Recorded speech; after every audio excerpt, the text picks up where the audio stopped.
महर्षि उड़िया बाबा को भी एक उपासक ने प्रश्न किया था कि महाराज जी, मन कैसे रुके? तो उड़िया बाबा ने उत्तर दिया, नियम पालन से। यदि हम नियम पर दृढ़ रहें तो मन हमारा क्या कर सकता है? नियम तो परमात्मा देखता है। हम लोग नियम पर दृढ़ नहीं रहते, इसी से हमारे देश की दुर्दशा है। संध्या वंदन तक का नियम जाता रहा है। भजन करने के लिए नियम की बड़ी आवश्यकता। हाँ, बड़े नियम की आवश्यकता है। तो जैसे प्रातः काल से सायंकाल तक की हर व्यक्ति की अपनी एक दिनचर्या होनी चाहिए। ऐसा नहीं कि आज हम 4 बजे उठे, कल 7 बजे उठे, पर फिर मन को आप कंट्रोल नहीं कर पाएंगे।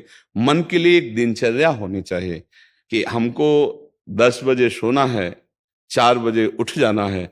तो फिर 4 से 4:15 नहीं होना चाहिए, 4 बजे उठ जाना, ऐसा नियम बना ले। और उठ करके हमको थोड़ी देर नाम जप करना है, थोड़ी देर हमें वाणी जी का गायन करना है, थोड़ी देर हमें ध्यान, एक अपनी दिनचर्या। फिर हम अपने संसार के कार्य के नियम, जो संसार के कार्य हैं, उनको भी करते हुए भगवान को समर्पित करें। जैसे जो पद में है, जो आपको राष्ट्र सेवा मिली है, जो आपको समाज सेवा के पद मिले हैं, या आपको जो घर की सेवा के कार्य मिले हैं, उनमें बहुत धर्म पूर्वक आचरण होना चाहिए। अगर आप अधर्म आचरण करते हैं, अपने पद का दुरुपयोग करते हैं, तो आप सुबह जग करके थोड़ा माला चला लीजिए, फिर भी आपका कल्याण नहीं होगा, क्योंकि आप अपने पद का, अपने सेवा का दुरुपयोग कर रहे हैं। जैसे हम जानते हैं कि अधर्म आचरण है, ये अधर्मी है, हमें पता है दोषी है, और वो हमको कुछ धन दे देता है, और हम उसको मुक्त करवाने की बात सोचते हैं, और जो निर्दोष है उसको फंसा देते हैं। अब तुम चाहे जितना माला चलाने की कोशिश करो या दान पुण्य करो, वो तुम्हारा अधर्म आचरण, वो अधर्म का धन तुम्हें सतमार्ग में नहीं जाने देगा। नियम लेना चाहिए कि जिस पद में है, जिस धर्म में है, जिस कर्तव्य में है, चाहे कुछ भी हो जाए, हम अपने कर्तव्य से विमुख नहीं होंगे। जितना जप महान है, उतने कर्तव्य महान है। दोनों बातें समझना है। जब माला फेरा और इसके बाद बेईमानी, अधर्माचरण, इनका कोई नियम नहीं है कि हमें कैसे चलना है, तो वो माला काम नहीं कर पाएगा। क्योंकि उसका तभी सत्य भाव माना जाएगा माला जपला, जब धर्माचरण है। धर्माचरण नियम से। बोले वो बड़े कट्टर नियम वाले हैं, उनको घूस नहीं, आप उनको भयभीत करके नहीं काम करवा सकते, प्रलोभन में काम नहीं करा सकते। ये हमारी गृहस्थी है ना, तो गृहस्थी के पालन के लिए धन चाहिए, और धन के लिए हम धर्म को आगे रखें, धन को नहीं। धर्म को, हमारा कर्तव्य क्या, प्रायः जैसे पूज्य बाबा ने कहा, आज हमारे देश में बहुत दुर्दशा हो रही है। दुर्दशा हो रही, क्यों? क्योंकि सब अपनी जगह से गलत हो रहे हैं। अगर अपनी जगह हम ठीक रहे तो हमारी दुर्दशा नहीं होगी। हमारा भजन कम होगा, लेकिन हम धर्म से चल रहे हैं तो हम विजयी होंगे। हम भगवान को प्रसन्न कर सकते हैं, क्योंकि हमें जो कार्य मिला है वो भगवान का ही कार्य, सृष्टि भगवान का कार्य। जैसे नए बच्चे कुछ वकालत पढ़ रहे थे, तो यहाँ के प्रश्न किया था कि हम जानते हैं कि वो दोषी नहीं है, हम जानते हैं कि वो दोषी है, पर दोषी हमें पैसा दे रहा है, तो हम वकालत पढ़ी इसीलिए, हम उसको जिताएंगे, तो क्या कोई पाप है? तो उनका खुला पाप है। बोले नहीं, हमारी कोई ऐसा कंपनी दो, ऐसा कुछ बोले कि हमारी कंपनी को ये सिखाया जाता है, तो हमको तो ये करना ही होगा, अगर नहीं करेंगे तो हमारी वकालत का मतलब क्या रहा? तो नहीं, वकालत का मतलब अधर्मी को मुक्त करवाना नहीं है।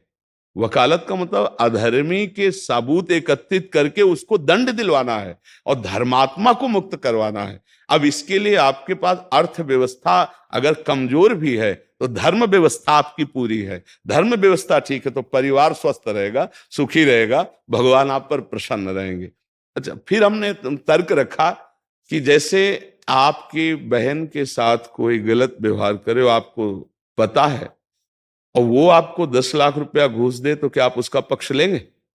नहीं। तो फिर दूसरी बहन के साथ किया है।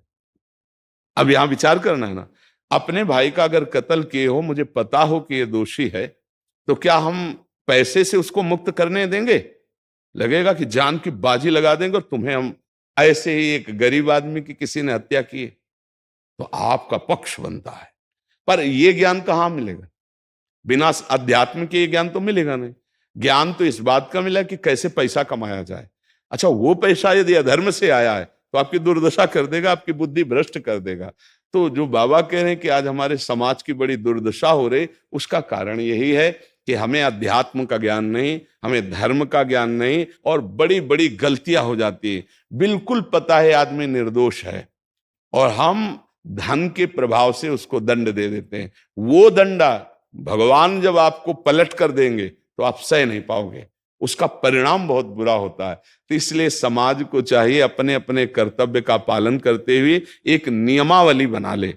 जैसे कुछ दुकानों का नियम होता है कि वहां फिक्स रेट होता है, नहीं होता?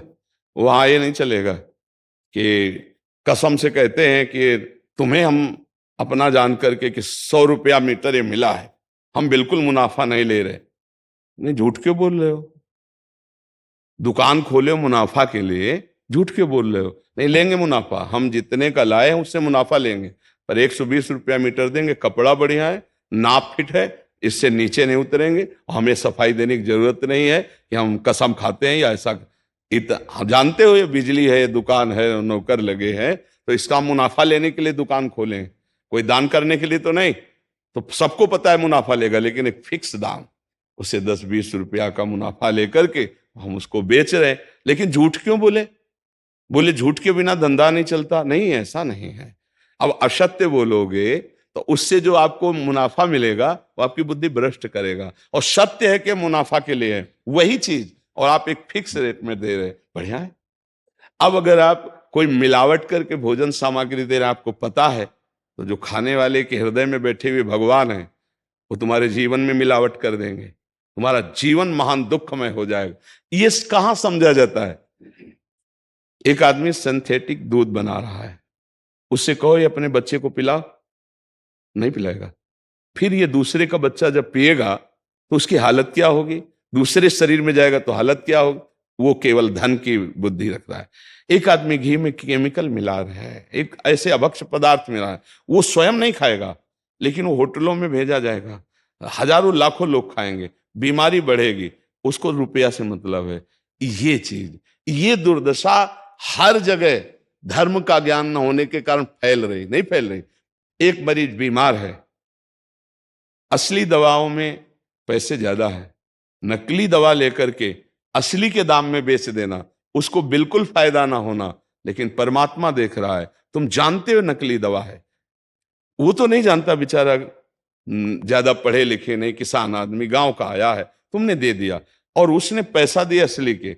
अब वो पैसा तुम्हारी बुद्धि भ्रष्ट करेगा, तुम्हारे परिवार में कलह पैदा करेगा और तुम्हारा पतन कर देगा। ऐसे हर डिपार्टमेंट में, हर विषय में यदि हम अपने धर्म से चले, अपने सत्य से चले और थोड़ा भी भजन होगा, वो आपको उत्तम गति प्रदान करेगा। पर ऐसा कहां समझ में आ रहा? अध्यात्म के बिना भला ऐसा समझ में आएगा? तो इसीलिए कह रहे हैं हमारे देश की दुर्दशा हो रही। पूर्वजों में पहले यह था कि हमारा धर्म नहीं जाना चाहिए चाहे प्राण चले जाएं, हमारा चरित्र नहीं जाना चाहिए चाहे सर्वस्व नष्ट हो जाए। आज इसकी कोई परवाह नहीं, तो उसी से बुद्धि भ्रष्ट हो जाती है, जीवन एक पशुवत आचरण वाला हो जाता है, और वो अपने को बड़ा सुखी समझने लगते हैं कि हमारे पास बड़ा वैभव है। लेकिन प्यारे, उस दिन को याद करो जिस दिन तुम्हारा आखिरी समय होगा, ना तुम्हारा फार्म हाउस जाएगा, ना महल तुम्हारा जाएगा, ना बैंक बैलेंस जाएगा, ना कोई व्यक्ति, और ना ये शरीर। अब तुम्हारे कर्म तुमको भोगवाएंगे। उस समय की कौन याद करता है? अगर उस समय की याद हो तो भय लग जाए कि नहीं नहीं, पाप नहीं करूंगा, क्योंकि जाना है यहां से। अच्छा, कब जाना कुछ पता नहीं, किसी भी समय ट्रांसफर हो सकता है इस शरीर से।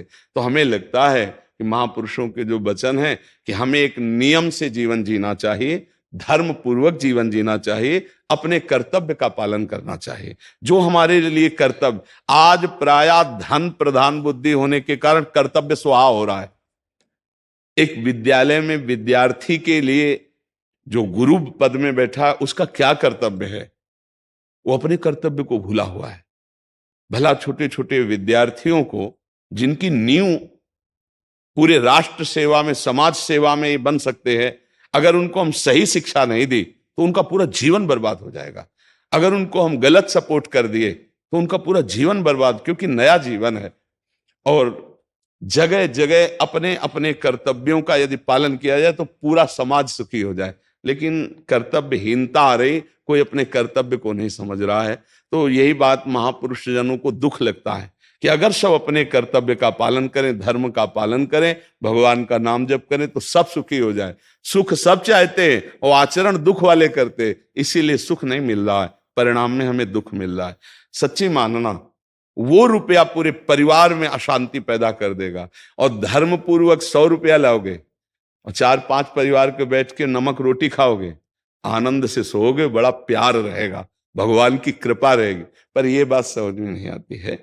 तो ये वृत्ति अगर छोड़ी ना जाएगी तो कुछ भी कर लो, कहीं भी दान पुण्य कर लो, लाभ नहीं मिलेगा। अगर दान देने की बात कही गई है तो धर्म पूर्वक कमाए हुए धन से। अगर आप मेहनत से कमाए हो ना, 10 रुपया दे दोगे ना, तो 10 रुपये का वो आटा लाके अगर 2 रोटी खाएगा तो खूब वजन होगा। वो आप 1 लाख रुपया बेईमानी कर रख दोगे ना, तो बैठे बैठे वो गंदा ही सोचेगा, भजन नहीं होगा।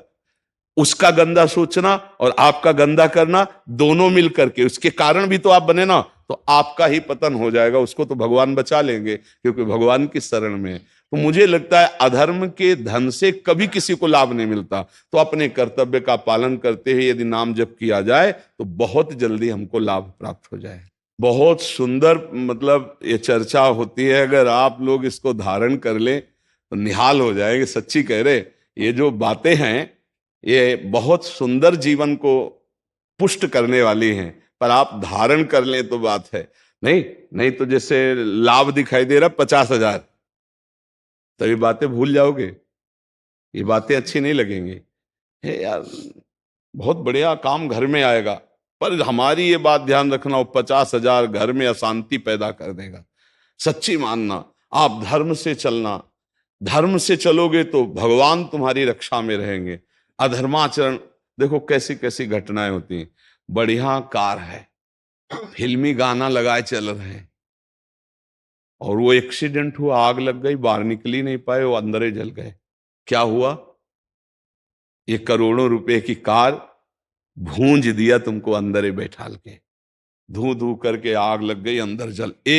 ऐसे जलना चाहते हो या भगवान के आनंद में चिंतन करके शरीर छोटे हो फिर दाह संस्कार हो ऐसे कि सब लोग भगवान के नाम का कीर्तन करते ही जा रहे, फिर आपका अंतिम संस्कार, वहां जीवित जल गए? क्या हो सकता है? एक एक पल तुम्हारे कर्म का हिसाब होगा, एक एक सेकंड का। ऐसे कर्म करो कि हमारा अच्छा हिसाब हो, बुरा हिसाब। ये मत समझो कोई देख नहीं रहा, वो देख रहा है जिसको हिसाब करना है, वो देख रहा है। उसके लिए कोई वकील या किसी सबूत की जरूरत नहीं होती, वो सर्वांतर्यामी आपके अंदर बैठे ही देख रहा है। तो सदैव जैसे सत्संग सुन रहे हैं, तो अगर हाथ जोड़ के प्रार्थना है, थोड़ी भी बात मान लोगे तो आप सच्चे सुख के मार्ग में चलने लगोगे। नहीं तो भाई बहुत गंदी हवा चल रही है, माया की बहुत गंदगी ऐसी फैल रही, कलिकाल है ना, कि ये बातें किसी को पसंद नहीं आती। वो बात बताओ कि हम कितना रुपया कमा ले, कैसे कितने भोग भोग ले, और वो अध्यात्म में नहीं है। आपको सच धोखे में मत रहना, अध्यात्म में है। जितना आप धर्म से चलोगे उतना सुखी होगे, और लोक में है जितना धन मिल जाएगा उतना सुखी माना जाएगा। लेकिन वो सुख नहीं है, वो चंद मिनट के लिए हाइलोजन की तरह जलेगा, फ्यूज हो जाएगा। और धर्मात्मा दीपक की तरह जलेगा, पर बहुत काल तक चलता रहेगा। इन बातों का चिंतन कीजिए, खूब नाम जप कीजिए और भगवान के भरोसे रहिए।